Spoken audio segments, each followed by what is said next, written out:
everyone, wherever you may be tuning in today's episode from around the globe. We are here at the High 24 show in Brisbane, Australia. We're set for an absolute stellar lineup here on the Rental Journal over the coming days, with this being episode number 1 of our High 24 show series. This morning, sitting down with an individual who I seem to quite regularly and frequently run into and catch up with, both between here in Australia and the US, having quite the resume, experience, accolades and exposure across the extended rental industry throughout the course of his career, owning and founding multiple rental companies, additionally now a manufacturer and supplier, pioneering the latest, the greatest, and forging innovation in the renewable power generation market, continually changing the game, moving towards a future growth and expanding the offerings with his company in Globe Power, managing director of Generators Australia, president of Globe Power and Globe Power USA from Western Australia and Perth, Tim Helfers. Tim, thank you for coming on the Rental Journal. Thank you, Michael. I need to hire you for that introduction. It was amazing. Thank you. No, Tim, you've been involved in the rental industry for quite some time. Like I mentioned, not only founding multiple rental companies throughout the course of your career, but now developing your own product line in the power generation space at Globe Power, from traditional fuel power generators to lighting towers, hybrid systems, solar and battery storage as well. Tim, how did you first become involved, and run us through an overview of firstly your journey, the evolution of your roles, the many businesses that you've started and founded? Where did rental start with Tim Helfers? Well, I'm an electrician by trade, believe it or not, and I was in the elevator industry, and I had a very good training in that job, and we did multiple things, not just electrical, electronic engineering, design, hydraulics, mechanical, everything.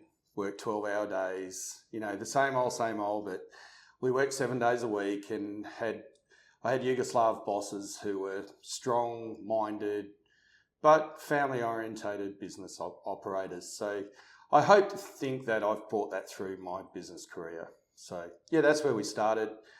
Got involved with Crown Forklifts after my apprenticeship as an electrician. I didn't like working on electric forklifts. It wasn't my gig.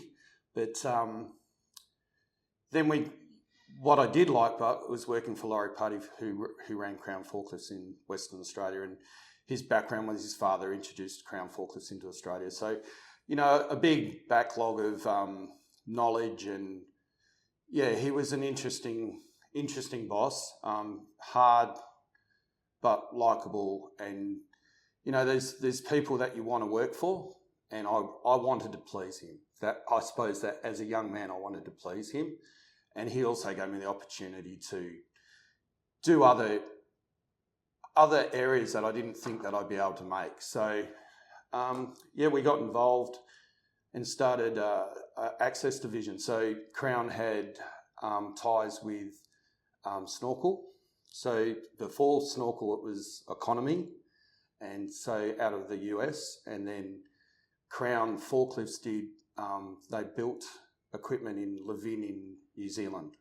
So it was then Talon Snorkel, and we took on the dealership for that product. So Laurie asked me to start up the service side of the business, and with a gentleman called Alan Barker, Alan and I started WA Access in Perth. So that was the first Snorkel agency in WA, and there was a guy named Lindsay Phillips, who a lot of people would know, was involved with JLG over there, and a crane company, I think it was Linmac.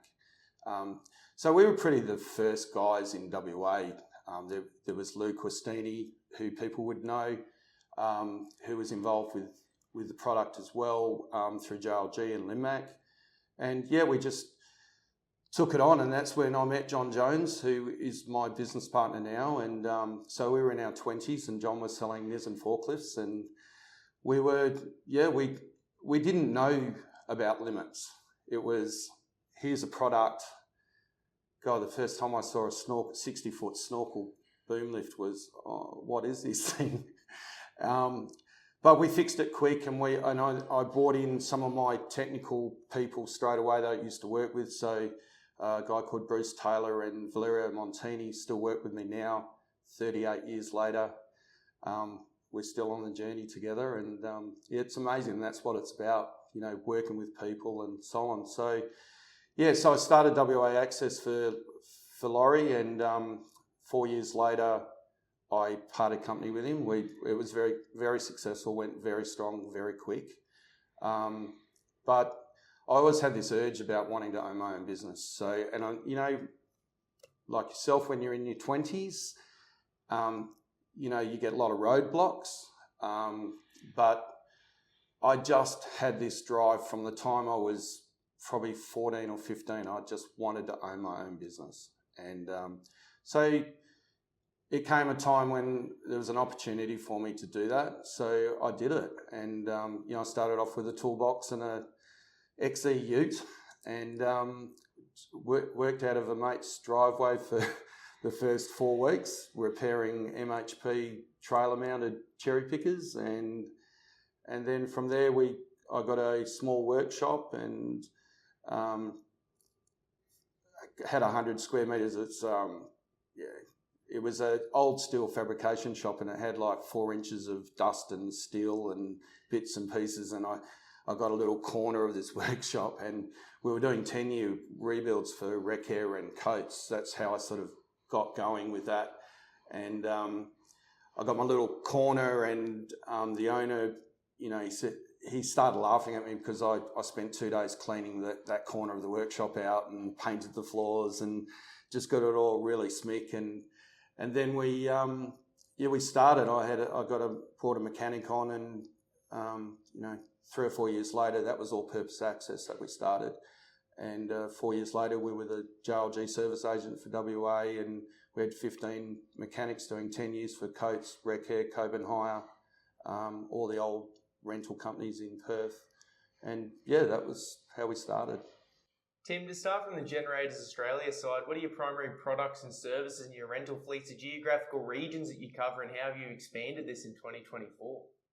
Yeah, so Generators Australia started with wanting to do a power division with John, and I'd sold on-site rentals with Trevor James and Mal Williams in 2007 to Equity Company. So I'd had 5 years out of the game. I desperately wanted back in. So I rang John and said, I'm coming back into the industry. I want to do something, and I don't want to do it on my own. It's a lonely place sometimes as an owner-operator. So, John told me to come in. We've been friends since we were 20, and I set up a power division and under Generators Australia, and we started off by designing a generator that we believed would work in the rental industry. We sort of matched it with what we thought was the best product on the market at the time, which was the Denyo. And we believe we've got a superior product and have had since 2014. Yeah.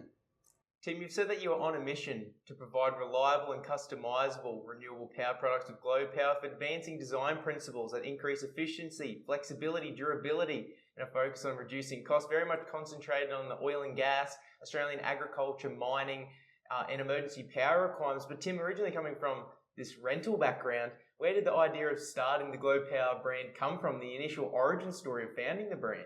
Yeah, so everyone who's ever started a brand would know how difficult that is, and how you've got to agree on it as partners and so on. And I was throwing the idea of a global business, and I just woke up one morning and went, wow, that's it.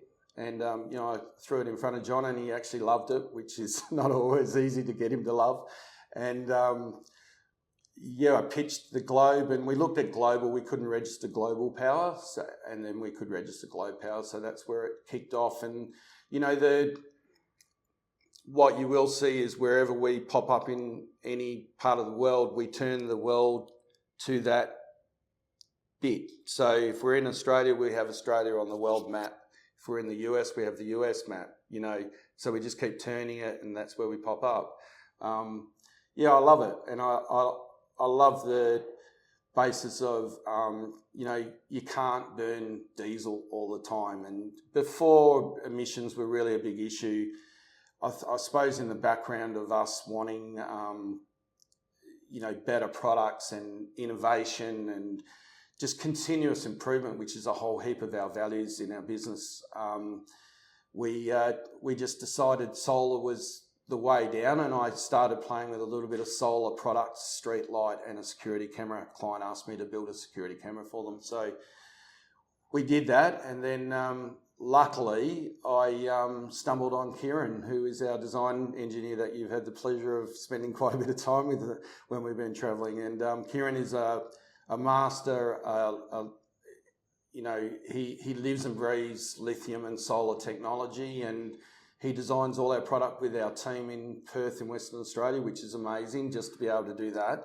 And we sit there and we have R&D meetings, and we discuss what we could do. And quite often I will be dreaming about something and wake up and go, wow, that's what I'm going to do next. And then I sit with Kieran and say, can you build this for me? And he goes, oh no, not another one. And we start. And, since 2019, we've popped out 25 products that we've taken commercially and we're selling, and, we're making a living out of, and we're getting a reputation of being the best product in the market, and our technology is definitely advanced. And, that's why we took it to the US, just to see where we were. And the US it confirmed that we were in front of the market, and, we believe we're a couple of years in front of technology in the US for sure. Tim, what sets the Glow Power product apart? As Australians, we love seeing the green triangle with the golden kangaroo featured on our products, representing Australian-made manufacturing and design. You recently said that at Glow Power, we take pride in our ability to design and manufacture our products in-house. Being Australian-made, we ensure we maintain the highest level of quality control. Our Perth head office has been the driving force behind our success, allowing us to provide innovative solutions to our clients worldwide. Tim, what does the Australian-made logo mean to you, and why is it such a focal point for the Glow Power products? It's super important. Proud to be Australian. We are so lucky in this country, and we have the opportunity to be able to take our technology around the world. But we're rental people. First, we're rental people. So we build our product for the rental industry, and then what's happened there is we've proven the product. It's been able to go out to the mine sites, to the oil and gas and agriculture, wherever. And it's robust. And if you have a look at our products, it's all got those little intricate things that we know as rental people that you need. You can't, you need to be able to pick it up with a forklift both ways. There's just little things, and it needs to be able to be waterproof. I mean, one of our biggest things with our batteries is that Kieran's designed it to be waterproof. I don't know of a lithium ion phosphate battery that you can buy off the shelf that you can water blast. We can. And you know what our guys do? They open cabinets and they start water blasting, so look, it's super important to me. And, the first product that we did that we got Australian made qualification with was so exciting to put that on. And you might notice, but all our shirts now, when we travel the US and travel the world, we've got the boxing kangaroo on the back of it. And, it's being proud of it and being proud of our product. Yeah. Tim, your main product line being designed and engineered by this Australian team, mentioning that all Glow Power products are trialled and tested in the most remote locations, from the Middle East to China and the harsh Australian outback. Kieran, your engineering and design manager at Glow Power, shared an amazing success story with me in a recent Hunter Power project with Tier 1 contractor UGL, supplying 37 of your metro lighting towers, 10 area lighting systems and 4 of your hybrid cubes to replace 49 diesel-powered lighting towers, reducing the annual diesel engine services from a whopping 428 to just 29, reducing the annual diesel fuel consumption by more than 195,000 litres and achieving a net CO2 reduction of 380 tonnes per year. Tim, how do you approach this continual improvement and advancement of your products? And I'm personally interested to know what the R&D process involves prior to customer release. Yeah, so there's an R&D schedule that you need for the tax department, for the ATO, when you're looking at a government grant. So we went down that line, but as normal, we're privateers. We don't have the time to wait.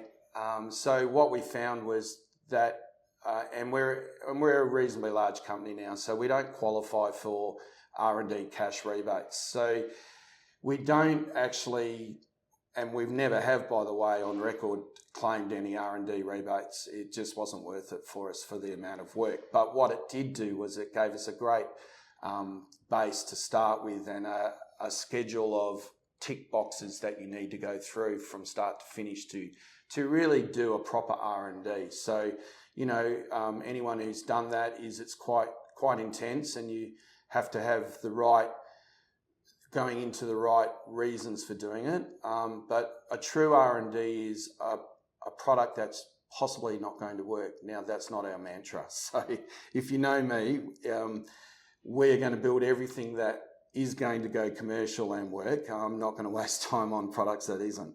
But what we will have is a few hiccups on the way through. So we build a product that we know is going to go commercial. We look at that, we go, okay, how are we going to do that in the most efficient way? And what is the outcomes for it? What are the outcomes for our clients? How much diesel reduction are we going to get?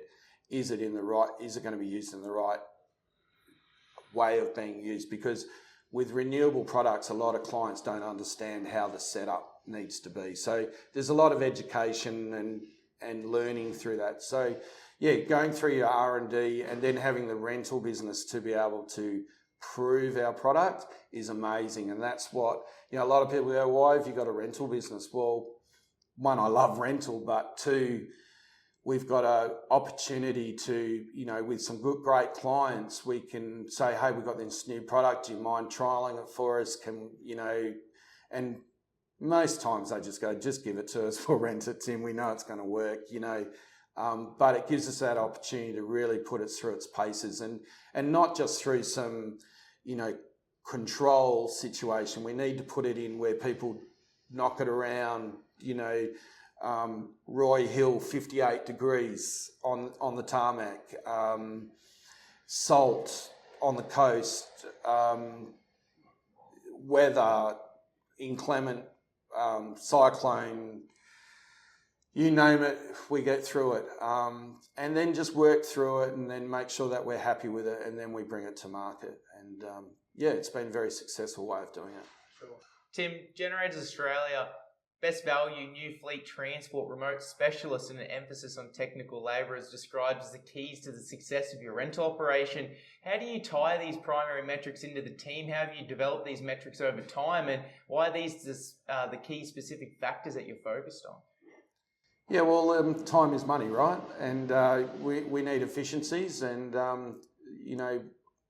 I've been in the rental industry a long time, so we need to have KPIs to manage our business, and it's really critical. So, we have a very strong CRM, we have a strong software package for our rental, and we manage everything by time, by delivery point, run-ups, servicing, schedules, everything we monitor and maintain, and communication is one of our core values. So communicating that with our clients is really important. Tim, managing an equipment rental business and developing your own products as a supplier, seeing both sides of the coin from a product usability standpoint to the customer's requirements and from an end user's point of view, how has the collide of all of this experience helped you guide the team with these design and developments of Globe Power Catalogue? Yeah, so it's really important because I think we're unique in a lot of aspects with that. We come with the end user knowledge and then going back and working backwards. So rather than a manufacturer who manufactures, say, a basic generator, a basic lighting tower and so on, and then doesn't understand what the rental customer needs, is massive. It's a massive advantage to us to know what the end user wants. And, that's why we're so excited to do these hire and rental shows and talk to, other rental companies and so on, because we know I know what they're going to ask us already before they walk on the stand. I love having those answers for them, and we're not a manufacturer, with no disrespect to, basic manufacturing, but they don't understand our industry. So it's really important. And, I would encourage anyone who has that goal to make better product to get involved with it and have a crack at it, because you probably know a lot more than you think. Tim, you've recently expanded your reach and overall focus on the US market with your creation of Globe Power USA. A few weeks ago, both of us discussing how much we love America, the sheer scale and opportunities regarding growth and expansion. You've just moved into your second year of Globe Power USA, being based out of San Antonio, Texas, experiencing amazing growth within your first 12 months, recently custom designing new products in Perth to suit the US base and market, engineering a custom order of lithium batteries, achieving an 80% fuel reduction for the US-based client, looking into opportunities in Europe as potentially a new market for Globe Power. Tim, take me through your future plans regarding Globe Power USA and the broader global market. Yeah, so we're excited to announce that we're going to open our own branch in Houston in the first quarter of next year. Hopefully based on the back of, we've got a stand at the ARA in Las Vegas that we were talking about, and then we'll have an opening in Houston. And that's going to be the kickoff point for supporting our distributor in Texas with some more technical support, parts, just going to the next level, and then being able to expand into the other Sunbelt regions to start with. And meanwhile, in the background, we're working on cold climate products. So we've brought some hybrid products out. We've actually got a hybrid lighting tower on the stand this year. We are predominantly solar only, and that's how I've always wanted to keep it. However, we are getting dragged into the Canadian and European, England type scenarios, United Kingdom. So we have to come up with that product. And so we base our hybrid on a pure solar, and then going to backup engine, not the other way around. There is an importance that you need to understand about that. There's a lot of products that are hybrid that are diesel running that back up on solar. We are the opposite. So where we can be solar, we are solar. And then we have the backup engine. Yeah. We're Globe Power is moving forward. We hope to have a small team up and running, supporting our dealer, and then first cab off the rank is to move into the other Sunbelt regions. Yeah. Tim, congratulations on representing Australia at the 2024 USA Connect in Austin, being hosted by the Minister of Western Australia, Stephen Dawson. You mentioned Australia is bringing a lot to the party of many new innovations, technologies, and making a massive impact on the global market, even with our small scale. Firstly, how was the Connect Summit in Austin, and what were your main takeaways? It was unbelievable. I was really glad that I did that. And sometimes we are very tunnel vision in what we do, and that's good. That's good for us to be focused, but it's great to get out and see what other innovators are doing. And I enjoyed there was a lot of startups, which I haven't had a lot to do with, although I had quite a few startups myself, but we do it a different way. And it was interesting to see how people have startup ideas and then go through government grant associate products and how they were helped and so on. But, the state government, I haven't really done a lot with government parties in the past, and we don't look for grants. We tend to do it ourselves. But amazing people and very dedicated. And Minister Dawson is unbelievable as a politician. He has so much on his plate. He's so giving with his time. He helped everyone. I was with 8 other individuals who are amazing entrepreneurs having a crack, people having a crack in hydrogen, air compression, drone technology. What else was there? We've got some filmmakers who are doing innovative stuff, and they're doing incredible innovation and which will move into training and so on with 3D technology. And it's crazy. So it was great to be around these people, but the takeaway was they need to have some. Probably the best is street smart, I suppose, and that's what I came to the party with. Was they're very clever people. There was scientists and chemists and engineers and doctors and PhDs, and I'm sitting there, but I had a big input with those guys, and I think I gave them a lot of ways of looking at different options which they'd never thought about to maybe quicken their process to go commercial, which is an interesting concept. Sure. Tim, another congratulations is in order for winning the Best Stand Award last year at the High 23 show in Sydney, having the iconic Globe Power LED sphere on display. You're extremely well travelled, having, I assume, too many stamps in your passport to count, but from the HRA High shows to the ConExpo, ARA, and setting up for next year as well in Las Vegas, cultivating relationships and with these customers and demonstrating these products all over the world. Tim, what have been the best places the equipment rental industry has taken you, standout experiences over the years to opportunities and relationships that have helped form the Globe Power brand? Well, one of the best things about being in the rental industry is that we make a lot of friends, and we travel the world through our business, which has been amazing, And in the early days, I did an amazing network, and that's actually how I found my first business partners in Trevor James and Malcolm Williams with Onsite. And we used to do a lot with Jeannie and JLG, and we had some very good friends who were all opposition, and we'd go fishing, we'd go salmon fishing up in Fraser Island every year with about 18 other directors of opposition companies, but we had this amazing relationship. And, iconic people, people like Neville Wright, who had a large rental business in early 2000s and sold to Coates. And Neville's done some amazing stuff in the last 20 years on his own rights afterwards as well. Chris Goddard, Ralphie Walker, bless his soul. Ralph passed a few years ago. Trevor James, my ex-partner, Malcolm Williams. So what we would do is we'd go to the ARA or we'd go to a ConExpo, and we'd always go and do something afterwards. So, look, I've been very lucky. I went salmon fishing in Alaska, or Canada-Alaska border. That was an amazing trip. We've gone shark fishing in Miami. We've gone fishing in Panama. We've gone to Darwin, out fishing out there, mainly fishing trips. But we've travelled the world, and I've been able to go to Paris, and we went to Belgium with JLG after a Bauma show.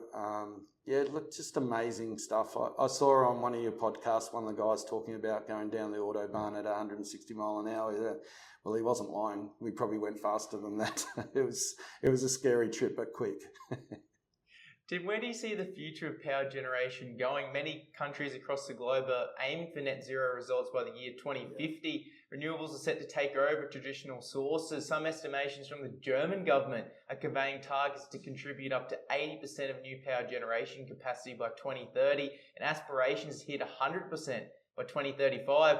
I know Globe Power is set to unveil a new model in your hybrid AC series at this year's show, an all-in-one solar battery and genset system, having the ability to run an entire construction site, reducing diesel, CO2, noise pollution and service intervals dramatically.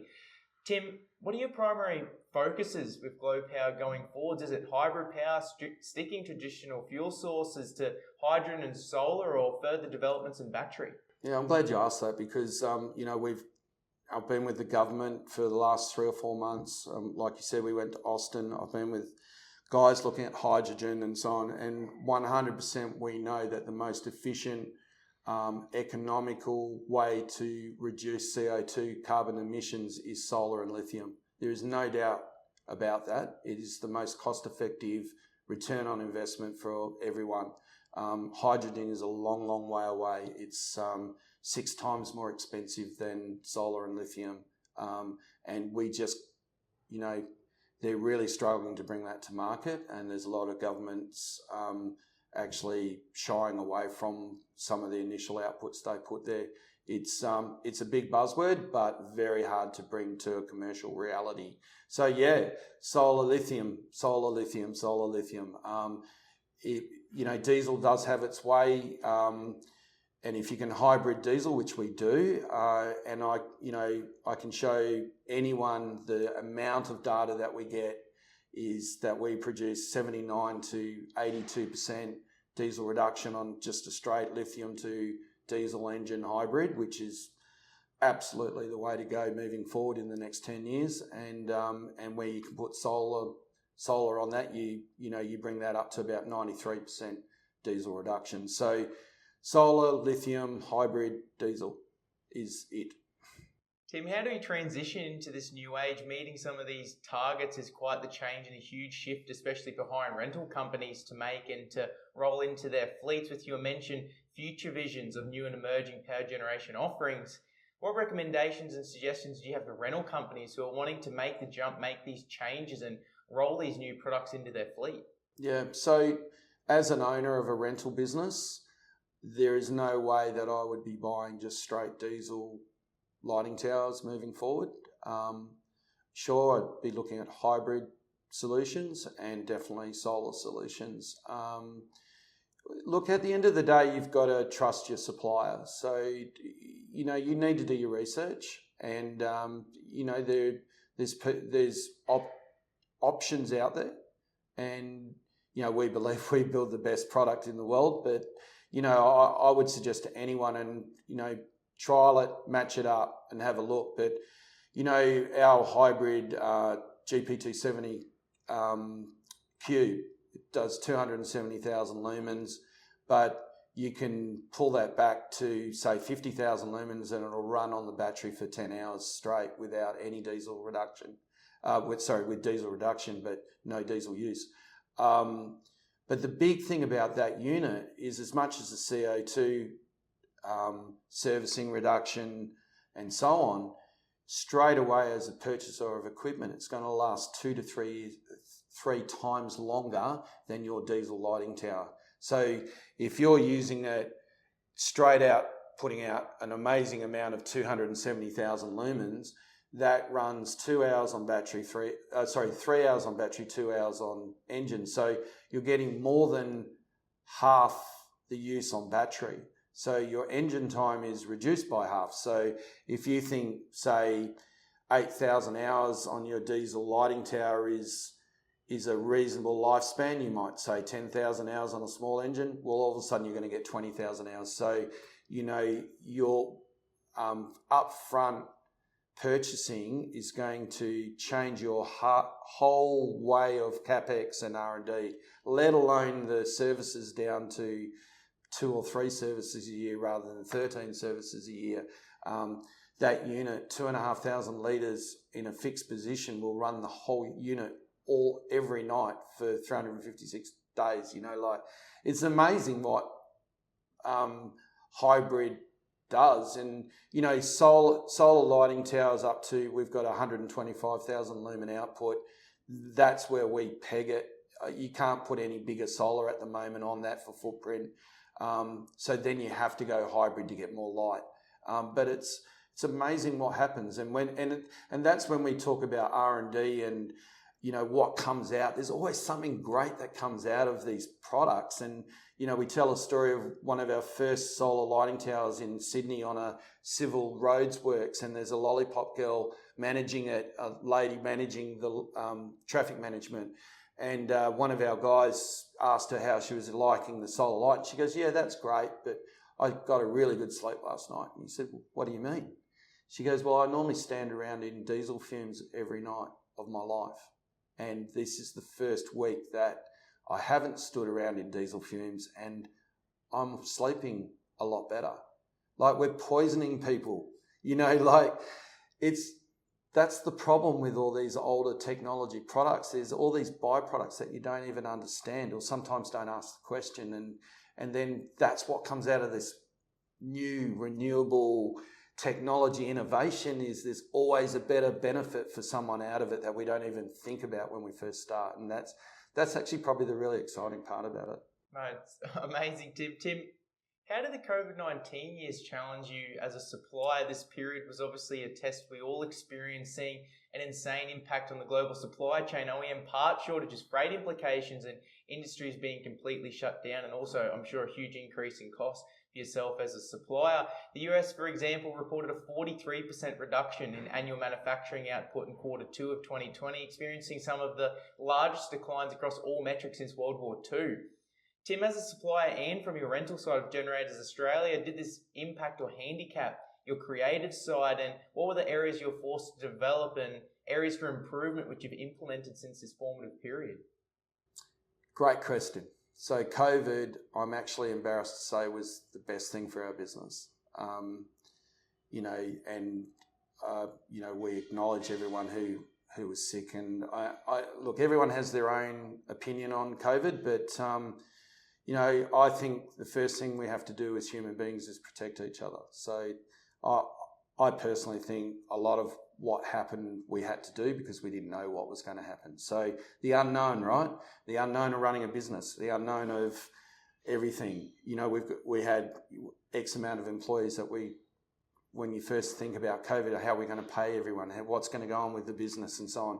So what we did was, rather than have Friday lunches where we were probably getting to before COVID and having a wow of a time and, doing what we do, we went back into the trenches, and it actually rejuvenated myself and a few of my business partners and so on.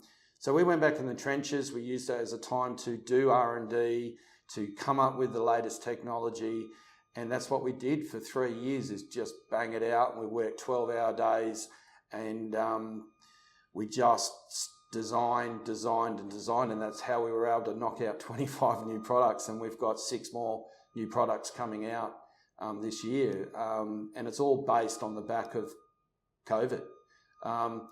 Yes, pricing is and was expensive. Freight was our biggest concern.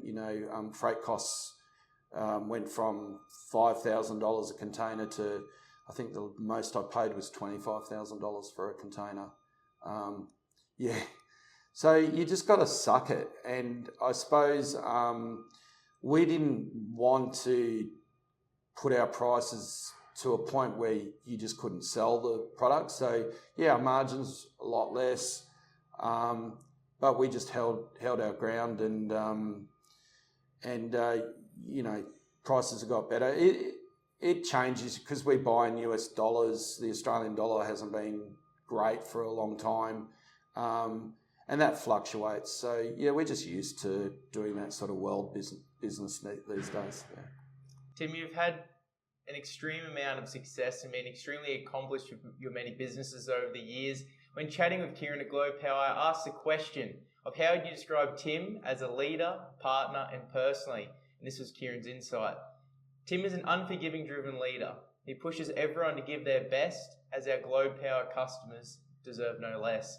Tim, taking the opportunity to stop, to look back and to reflect, sitting here today in 2024, what's some advice you would give to your younger self, young Tim, starting his career, some guidance you would have benefited from hearing back in those early years, starting your own businesses, and how do you define success? So, we never had a lot of money to start with. We've always started from a very low base, and so you've got to just be lean and mean. And I think everyone, you can throw a lot of money away quickly, and I think lean and mean, and just be careful, be organised, know what you want to achieve, and have timelines is really important. That was nice of Kieran. I can be a bit hard on people, but at the same token, they're my family and I look after them. So you need to drive people to get the best out of them, and that's my measuring success is how we change people's lives, and being an owner of a business gives me that opportunity to help do that. So from training an apprentice to becoming a tradesperson, from watching a young man grow in and get married and have families and be able to afford to take them on amazing holidays and all that sort of stuff, and, you know, mentoring them in business that hopefully gives them be good role models in both, you know, family and business. That's probably the success looking back, is how our business family has achieved so much. And, you know, I've got a lot of people around me who are amazing people, and I love working with them. Tim, thank you for your future visions, sharing your aspirations. I'm extremely excited to see Globe Power continue to grow across the globe. Thank you for your time, your work developing products for us as Australians, and best of luck in the future. Thank you, Michael. Pleasure.